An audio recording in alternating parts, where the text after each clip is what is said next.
Bienvenue à bord de l'Odyssée intérieure, le podcast où je vous accompagne dans un voyage profond vers la connaissance de soi, la gestion des émotions et la confiance en soi. Je m'appelle Erika et je suis coach certifiée Master Coach PNL et praticienne clean. Dans cet espace d'exploration, nous créons une petite bulle de douceur où nous plongerons ensemble au cœur de nos émotions, de nos peurs et de nos croyances. Alors, installez-vous confortablement et c'est parti. Quand est-ce que tu t'es lancé la dernière fois dans quelque chose de complètement nouveau ? Tu sais, ce genre de moment où ton cœur bat un peu plus fort, où tu es excité mais aussi un peu stressé.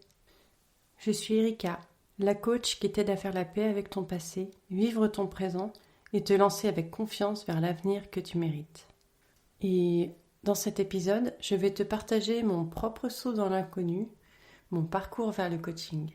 C'est une histoire de transformation, de découverte et parfois de doute, mais surtout une histoire d'évolution personnelle. Je vais te raconter comment je suis passée de différents métiers, l'assurance vie à la restauration, en passant par le développement web, à trouver ma véritable passion, aider les autres à être plus libres et heureux à travers le coaching. Mais avant de plonger dans les détails, je veux que tu penses à tes propres expériences. Peut-être que tu te trouves à un carrefour dans ta vie, peut-être que tu cherches simplement à comprendre ce qui te rend vraiment heureux.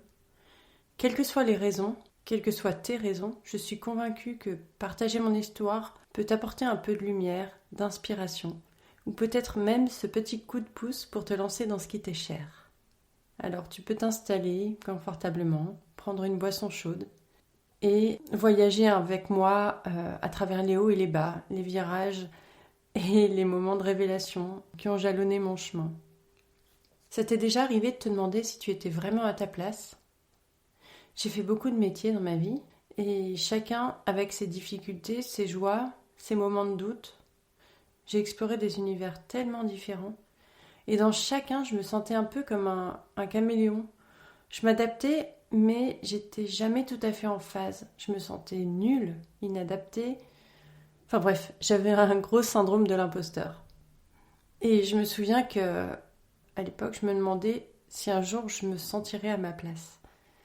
Peut-être que tu connais ça toi aussi, cette sensation de ne pas exploiter tout ton potentiel ou de ne pas suivre la voie qui te correspond vraiment. Après, il y a des moments où tout bascule. Pour moi, ça a été en 2020. J'en ai déjà parlé, mais à cette époque-là, j'ai vécu un événement traumatisant et j'ai mis pas mal de temps à m'en remettre. Alors c'était douloureux, c'était déstabilisant, mais au final, ça a été hyper révélateur. Et aujourd'hui, je le remercie presque, en fait, parce qu'il m'a amené là où j'en suis. Même si sur le moment, je me disais, mais... Je me souviens, je me disais, mais quand est-ce que je vais aller mieux ? Je suis quelqu'un de positif, je suis quelqu'un de battant. Pourquoi je vais si mal ? Enfin, pourquoi ça dure aussi longtemps ? Qu'est-ce qui se passe ? C'est pas moi. Je me reconnaissais pas. Et, bref, ça a été très compliqué, mais... on dit que chaque épreuve doit nous apprendre quelque chose, enfin qu'on a des épreuves dans la vie pour en apprendre quelque chose. Et moi, ça a été le cas. Parce que dans ce chaos, en fait, j'ai commencé à voir plus clairement qui j'étais, ce que je voulais vraiment, et surtout comment je pouvais contribuer à ma manière au monde. J'ai pu apprendre à me connaître, à accepter qui je suis, à ne plus faire la guerre avec moi, et faire mon ikigai. Et dans ce processus, ça m'a amené à voir ce qui était commun dans tous mes métiers. Et c'était que je passais plus de temps à écouter les histoires de vie de mes collègues ou mes clients, parce qu'ils venaient me les raconter. Et je passais plus de temps à faire ça qu'à faire ce que je devais faire. Et c'est vrai que j'ai toujours été connectée aux émotions et aux histoires des gens autour de moi. Et qui venaient aussi me les raconter. Enfin, je pense qu'ils savaient qu'ils pouvaient parler en toute sécurité et sans jugement. Et c'est pour ça qu'ils venaient me raconter tous leurs problèmes, leurs doutes, etc. Et cette capacité de ressentir profondément, même si le plus souvent je le vivais comme un fardeau ou un don, ça me sert aujourd'hui, je me rends compte qu'en fait c'est ma force. Alors dans mon travail sur moi, sur la connaissance de qui je suis, je me suis demandé ce qui me rendait différente et comment je pourrais transformer ces différences en force. Comment trouver ma place, non pas en me fondant dans le décor, mais en créant mon propre espace. Et c'est là que tout a commencé à changer.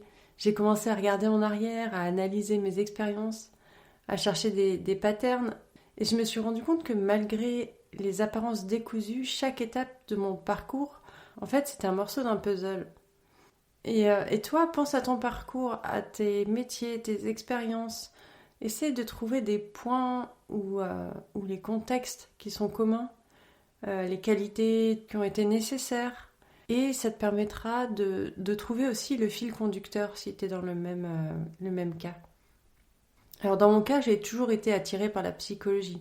Mais j'aime que les choses bougent. J'aime emmener les personnes là où elles veulent aller. Leur permettre de trouver leurs clés en regardant devant et pas derrière. Et en fait, le fait de regarder devant, il y a une énergie, une focalisation sur le potentiel et l'avenir qui m'ont beaucoup plu dans le coaching. Mais ceci dit, le coaching et la psychothérapie, c'est très complémentaire. Si vous avez l'opportunité de faire les deux, si vous avez besoin, faites-le parce que c'est vraiment... c'est très complémentaire. Enfin, bref, quand j'ai compris que je voulais être coach, ça a été en fait une évidence. Je connaissais pas le coaching avant, je savais pas que le coaching de vie existait, mais quand j'ai connu ça, c'est vraiment devenu évident. Et d'ailleurs, dans mon entourage, personne n'a été surpris. Je me rappelle à un moment, j'ai repris contact avec un ancien camarade d'école et il m'a dit « Ça m'étonne pas, t'as toujours eu une bonne écoute et à l'époque, tu me poussais déjà dans mes retranchements. » C'était un copain je sais plus, de 6e, 5e, quelque chose comme ça. Et j'avais pas reparlé avec lui depuis ce temps-là et c'est assez drôle qu'il m'ait dit ça. Mais en fait, c'est comme si toutes les expériences de ma vie, chaque personne que j'ai rencontrée, chaque obstacle que j'ai levé, ça convergeait vers ce point précis. Mes échecs, c'était plus des regrets, c'était des leçons. Mes réussites, des tremplins. Ma sensibilité, mon empathie, ma capacité à écouter et à comprendre, en fait, tout ça, ça avait un sens. C'était pas inutile, c'était pas du bonus. Et en fait, c'est devenu plus qu'une profession, c'est devenu ma mission. Ce que je veux dire, ça paraît prétentieux, ça paraît gros dit comme ça, mais en fait, c'est juste que pour la première fois de ma vie, je sais que je suis à ma place. J'ai trouvé ma mission. Et en fait, je me vois comme un petit colibri qui contribue à son échelle, à l'équilibre et au bien-être du monde, en tout cas, enfin, dans le sens où je pense que vous voyez un peu cet effet quand quelqu'un fait un sourire à une autre personne qui va elle-même sourire et donc entraîner un sourire chez quelqu'un d'autre. Et bien, c'est un peu comme ça que je vois mon métier en fait. Si quelqu'un se sent mieux, se sent bien dans sa peau, dans sa vie, il va irradier autour de lui et donc impacter aussi d'autres personnes. Mais bon, assez parlé de moi. Qu'en est-il de toi? Est-ce que tu as déjà ressenti ce genre de révélation, ce moment où tout s'aligne? Peut-être que tu es en plein dedans, peut-être que tu l'attends, peut-être que tu l'as déjà vécu. Mais ces moments, ce sont des cadeaux. Parfois, ils sont subtils. Ça peut être une intuition qui persiste, une curiosité, ou un désir, une envie qui ne te laisse pas en paix et qui te murmure que le chemin que tu parcours, c'est peut-être pas le tien. Ou alors qu'il est temps d'explorer des nouvelles voies. Alors je t'invite à écouter, à être ouvert à ces signaux, à ces murmures de l'âme. Parce que c'est souvent dans le silence, dans l'écoute attentive de soi, que les plus grandes révélations se font entendre. Et quand elles arrivent, tu peux les prendre, les accueillir avec courage, avec curiosité aussi, parce qu'elles pourraient bien te mener vers des voies que tu n'imaginais même pas. Ce qui a été un peu mon cas. Et se lancer dans une reconversion, c'est un peu comme embarquer pour une expédition. Tu te prépares, tu as une idée de la destination, mais ce que tu vas découvrir en chemin, ça c'est totalement inconnu, t'en sais rien. Alors pour ma part, j'ai suivi la formation à l'Institut international de coaching de Genève. C'est une formation accréditée ICF et que j'ai trouvée très complète. Il y a beaucoup de pratiques et ça permet d'avoir les outils aussi bien pour le coaching pro, le coaching d'équipe, le coaching de vie. Et dès le premier jour, j'ai su que j'étais exactement là où je devais être. J'étais entourée de personnes qui partageaient la même passion pour l'humain et les formateurs étaient aussi enrichissants les uns que les autres. On nous a enseigné des méthodologies, des techniques de coaching. Mais le vrai apprentissage, en fait, il est bien plus profond que ça. C'est apprendre à écouter, à vraiment écouter, à poser les bonnes questions, celles qui ouvrent des portes dans l'esprit, dans le cœur des gens, à créer un espace de confiance, de sécurité, où les gens peuvent se dévoiler et évoluer. Mais dans tout ça, le plus grand challenge, c'était de me confronter à moi-même. Faire face à mes propres peurs, mes propres blocages. Parce que pour aider les autres, il faut d'abord se comprendre soi-même. Et ça, c'est un travail qui ne s'arrête jamais parce qu'on évolue constamment, tous. Et chaque jour, chaque session, chaque interaction, c'est une occasion aussi d'apprendre quelque chose sur soi, sur les autres et sur la complexité et la beauté de l'humain. Maintenant, je regarde en arrière et je vois à quel point chaque étape de cette transformation a été importante. Comment elle a façonné non seulement mes compétences en tant que coach, mais aussi ma vision du monde, ma relation aux autres, et j'ai envie de dire surtout ma relation à moi-même. Après, c'est pas parce qu'on est coach qu'on va toujours bien, qu'on n'a pas de blocage mindset ou de croyance. Mais disons qu'en fait, on sait quand il faut travailler dessus, on a pas mal de clés, et le cas échéant, on a plus rapidement le réflexe de se faire aider, de faire appel à un coach ou à quelqu'un d'autre pour avancer soi-même. D'ailleurs, pour moi, c'est hyper important d'avoir un mentor et un superviseur pour éviter justement de prendre des mauvaises habitudes ou tout simplement de s'améliorer, de devenir meilleur. Parce qu'au début, on est très scolaire. Enfin, j'ai envie de dire, dans beaucoup de métiers, quand on se reconvertit ou quand on sort des études, on est très scolaire. Et petit à petit, on trouve sa patte, on trouve sa façon de fonctionner, on trouve son petit truc en plus. Moi, je travaille beaucoup avec les émotions, aussi bien avec le ressenti de la personne qu'avec les miens. Et dans mes coachings, je mets beaucoup de douceur, d'empathie, mais j'aime aussi donner des coups de pied aux fesses si nécessaire. Ça fait pas toujours plaisir sur le moment, mais généralement, la séance d'après, quelque chose s'est débloqué. Alors, si de ton côté, tu as envie d'explorer de nouveaux horizons, d'acquérir de nouvelles compétences, ou même de changer complètement de voie, oui, c'est un risque. Oui, c'est effrayant, mais c'est incroyablement enrichissant. Et en fait, tu sais jamais à quel point tu es prêt jusqu'à ce que tu te lances. Au début, je me posais 1000 questions. Est-ce que je suis vraiment capable d'aider cette personne ? Est-ce que je vais trouver les bons mots ? Mais en fait, tout ça, ça vient naturellement, avec chaque rencontre, chaque partage, chaque petit ou grand progrès de mes clients. Et le coaching, c'est un partenariat, dans le sens où je peux rien faire sans toi. Parce qu'en dehors de nos séances, c'est toi qui agis, c'est toi qui mets en place ce qu'on a vu ensemble. Certaines séances ont fait un grand bond, à d'autres, c'est plus subtil ou étalé dans le temps. En tout cas, avec chaque personne que j'ai aidée, j'ai appris un truc sur moi, sur la vie, sur les filtres de chacun. Les filtres, il me semble que j'en parle dans l'épisode 32, je crois, 31 ou 32. Et à chaque fois que je vois quelqu'un faire un pas en avant, se libérer d'un truc qu'il tirait en arrière, je me dis, voilà, c'est pour ça que je fais ce job. Et si tu es en train de penser à te lancer dans quelque chose de nouveau, peu importe ce que c'est, j'ai envie de dire, fonce. S'il n'y a pas de grosses raisons de s'y opposer, fonce. Parce que j'en ai appris des leçons. Et la première, c'est la résilience. Rebondir après un échec. Ça, la résilience, j'en parle dans l'épisode 29. Ensuite, j'ai appris à renforcer encore plus mon écoute. Quand je dis écouter, je ne parle pas de hocher la tête en attendant ton tour de parler.